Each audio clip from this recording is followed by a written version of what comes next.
datang itu pohon dalam keadaan tunduk patuh.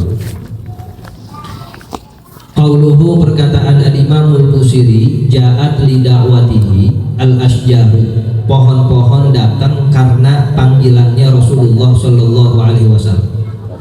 Itu pohon dipanggil, datang aja. Ila akhirih ay atat li talabihil asjaru, menemui pohon-pohon itu karena permintaan Rasulullah sallallahu alaihi wasallam. Ila akhirih. Fal maji'u al ityanu, jaa atau maji artinya ityan, mendatangi. Wad da'watu li da'watihi artinya at-talabu, permintaan. Wal asjaru jam'u syajaratin, jamak dari syajarah, syajaratan, asjar. Wa qawluhu, dan perkataan Imam Busiri, sajidatan, ya asli dakwatihil asjaru sajidatan, halun, sebagai hal, minal asjari, dari lafaz al asjar. Wal muradu bis sujudi huna, dan yang dimaksud dengan sujud di sini maknahul lughawiyyu, arti secara bahasa. Wa huwal khudu, artinya tunduk. Itu bukan sujud kayak kita palanya di bawah, tunduk begitu, ruku. Wa jumlatu qawlihi, dan jumlah perkataannya tamshi ila akhirih imma halun minal asjar, bisa menjadi hal dari lafaz asjar. Jadi hal yang kedua, dalam keadaan tunduk dan dalam keadaan jalan, kagak lari. Fatakunu halan mutarodifatan, sehingga ia menjadi hal mutarodifah, yang sesuai, yang sama. Minab au minab domiri, atau bisa juga jadi hal tamshi daripada domir fi sajidatan, pada lafaz sajidatan. Jadi halun ala halin, sajidah jadi hal. Keadaan tunduknya gimana? Keadaan tunduknya sambil berjalan. Fatakunu halan mutadakhilatan, maka jadilah ia hal yang mutadakhilah, yang masuk. Jadi halnya masuk ke hal. Wa qawluhu, dan perkataan al-Imam al-Busiri, ala saqin, dengan batangnya, muta'alliqun, berta'alluq, bitamshi, dengan lafaz tamshi. Jalannya gimana? Itu pohon jalannya dengan batangnya.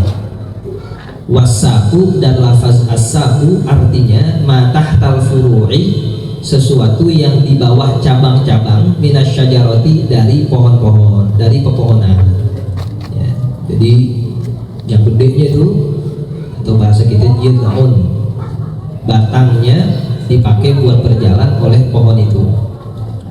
Wa qawluhu, dan perkataan Imam al-Busiri, bila qadamin sifatun lisaki, sebagai sifat untuk lafaz sakun.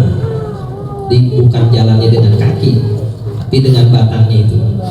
Au muta'alliqun, atau berta'alluq, bitamshi, dengan lafaz tamshi, tamshi bila qadamin. Wa asyara bidzalika, dan mengisyaratkan dengan mukjizat ini, lima ruwiya, dari hadis yang diriwayatkan, min anna a'rabiyan, dari bahwasanya seorang a'rabi, orang Arab Badui, Arab perkampungan, sa'alan Nabiya sallallahu alaihi wasallam ayatan, pernah meminta kepada Rasulullah sallallahu alaihi wasallam sebuah mukjizat. Coba dong keluarin mukjizat engkau ya Rasulullah, kan tanda seorang nabi punya mukjizat. Coba dong saya mau lihat, kata Arab Badui ini. Faqala lahu, maka Rasulullah sallallahu alaihi wasallam berkata kepada itu Arab, qul litilka syajarati, wahai orang Arab yang minta saya memperlihatkan mukjizat, coba katakanlah kepada pohon ini, engkau katakan Rasulullah yad'uki, wahai pohon, Rasulullah memanggilmu. Jadi yang manggil sebenarnya bukan Rasulullah langsung, tapi orang Arabnya nih. Nanti kan minta saya buat ngeluarin mukjizat, coba ente panggil tuh pohon. Panggilnya gimana ya Rasulullah? Bilang aja Rasulullah panggil engkau. Dipanggil lah tuh. Famalat an yaminiha wa shimaliha, lalu itu pohon bergoyang ke kanan dan ke kiri. wa baina yadayha wa khalfiha, dan bergoyang ke depan dan ke belakang. Ya, pas dipanggil sama itu Baduy, wahai pohon, Nabi manggil engkau nih, digoyang itu pohon. Hatta qatta'at uhuqaha, sampai ia memotong, sampai pohon itu memotong akarnya, kecabut. Ya, begitu pohon terbang itu bisa kabur gitu. Tapi di sini dia ingin menyaksikan langsung mukjizat Rasulullah Shallallahu Alaihi Wasallam. Keangkat itu. Tumajaan, kemudian itu pohon datang, yajurru uruha, tercabut akarnya, fil ardi, dari tanah. Fawaqafat baina yadayhi, sehingga itu pohon berdiri di hadapannya. Waqalat, dan pohon itu berkata, assalamu alaika ya Rasulullah, assalamu alaika ya Rasulullah Sallallahu Alaihi Wasallam. Jadi mukjizatnya dua nih ya, yang pertama Nabi pengen memperlihatkan datangnya pohon datang, yang kedua pohonnya padahal nggak disuruh ngomong tapi berbicara, sebab Rasulullah Sallallahu Alaihi Wasallam itu yang manggil. Jadi dua, diminta satu dikasihnya dua. Kan pohon biasanya pohon agak ngomong, yang namanya mukjizat khariqul adat. Jadi tadi itu penjelasan tadi, adatnya dibeset, yang biasanya kagak ngomong tuh pohon bisa ngomong. Begitulah bagaimana kemuliaan Nabi kita Muhammad SAW. Pohon dipanggil datang. Ya, seharusnya kita begitu. Di mana ada Rasulullah SAW datang pengajian, dibahas di dalamnya tentang Rasulullah, datang pohon jadi pada datang atau memberikan salam kepada Rasulullah SAW. Kita umatnya min babil aula, harusnya lebih utama. Qala al-Arabiyyu, lalu berkata lagi itu Arab Baduy, murha fal tarji ila manbatiha, wahai Rasulullah, perintah lagi itu pohon sehingga dia balik ke tempatnya. Ya, Arab yang suruh-suruh Nabi aja nih. Ya, tadi yang pertama Nabi disuruh biar datang, udah datang Nabi disuruh lagi, wahai Nabi perintahin lagi dah biar tuh pohon kembali ke tempat asalnya. Fa'amaroha, Nabi nurut aja. Lalu Rasulullah SAW memerintahkan itu pohon, farojaat, dan kembali lagi ke tempat asalnya. Wadallat uhuqaha, dan pohon itu memasukkan akarnya fi manbatiha, di tempat asalnya, fastawat fihi, sehingga kembali tegak lurus di dalam tempatnya itu. Sallallahu Alaihi Wasallam. Nah, suruh pulang Nabi itu pohon pulang aja. Nah, yang kebenaran nih orang Arabnya nih yang nyuruh Nabi. Dari situ kita bisa tahu dari mukjizat Rasulullah Sallallahu Alaihi Wasallam.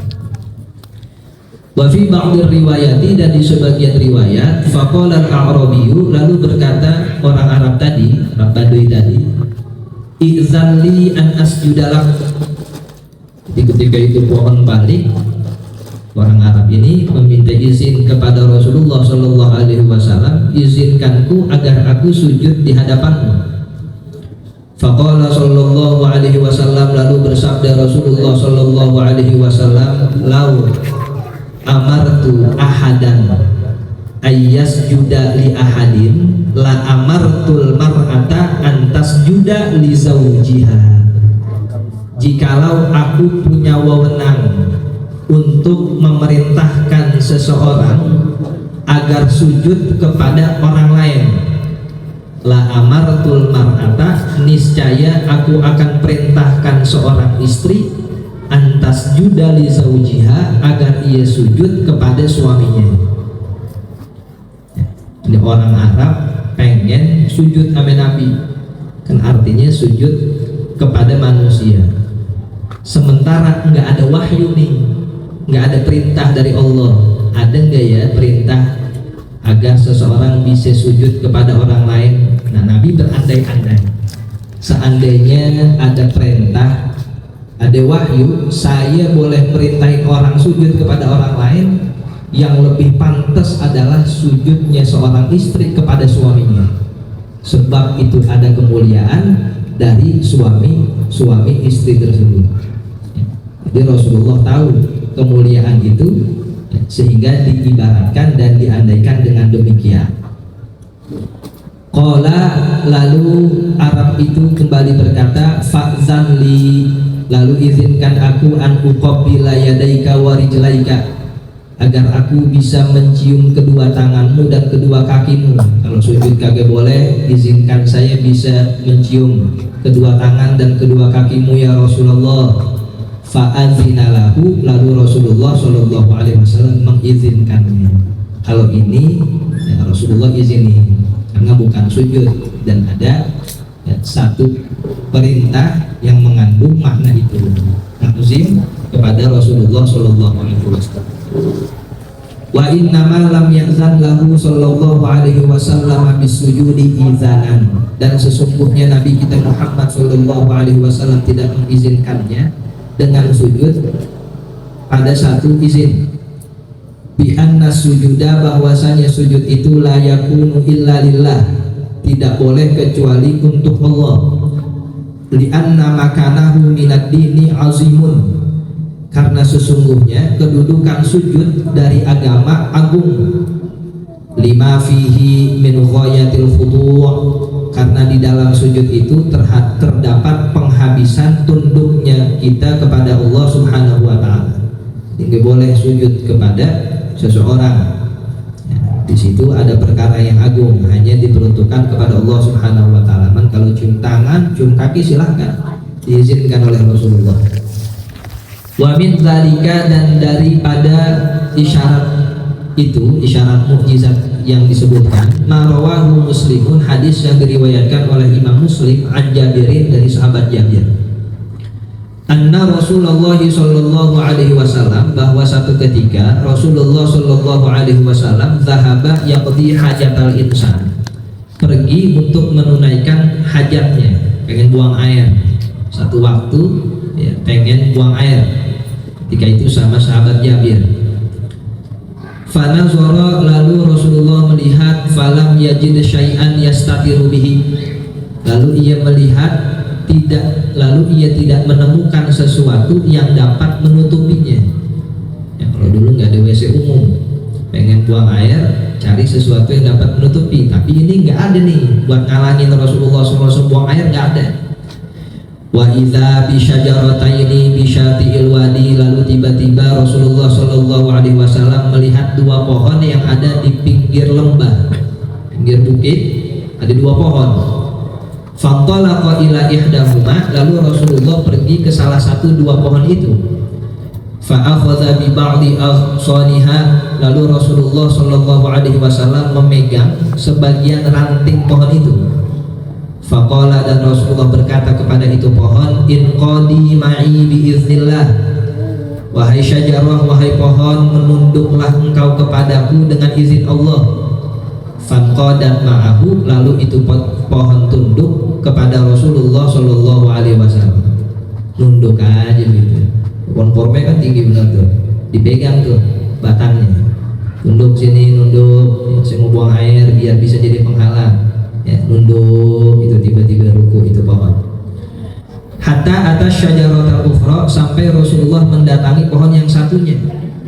Fa akhadha bi ba'di aghsaniha, lalu Rasulullah sallallahu alaihi wasallam memegang sebagian rantingnya. Faqala, dan Rasulullah berkata, inqadi ma'i bi iznillah, menunduklah engkau wahai pohon dengan izin Allah. Fanqadat ma'ahu, lalu itu pohon menunduk kepada Rasulullah sallallahu alaihi wasallam. Jadi udah dua pohon yang nunduk. Hatta idza kana bil mansofi, sehingga Rasulullah sallallahu alaihi wasallam berada di celah mimma bainahuma, di kedua pohon itu, la ama bainahuma, dan berada di antara keduanya. Wa qala lahuma, lalu Rasulullah sallallahu alaihi wasallam berkata ke kedua pohon itu, ini dulunya udah bernunduk nih, iltaima ala biiznillah, wahai kedua pohon yang udah pada nunduk, saling mendekatlah engkau atas izin Allah. Pertama tuh indom, satu demi satunya saling menutup itu. Jadi yang satu di sini, yang satu di sini pada rapat begini. Jalan dia buat nutupin Rasulullah biar kealingan. Falta amata, lalu kedua pohon itu saling mendekat. Summa ba'da qidha'i hajatihi, kemudian setelah Rasulullah Shallallahu Alaihi Wasallam selesai menunaikan hajatnya, iftarokota, kedua pohon itu berpisah, balik lagi di tempatnya masing-masing. Faqamat kullu wahidatin minhuma ala saqin, lalu berdiri tegaklah satu dari dua pohon itu ala saqin, di atas batangnya, seperti semula, tinggi lagi, tegak lagi, berdiri lagi. Rasulullah Shallallahu Alaihi Wasallam yang semulanya membuat dia berjalan menujunya, Shallallahu Alaihi Wasallam. Jadi kita tahu tuh kebesaran Nabi kita, bahwa ya pohon yang dipanggil saja bisa datang. Ya, seharusnya kita ya, umatnya di mana di situ ada Rasulullah Shallallahu Alaihi Wasallam, kita datang. Ya, sebab kita lebih utama untuk mendapatkan kemuliaan Nabi kita Muhammad Sallallahu Alaihi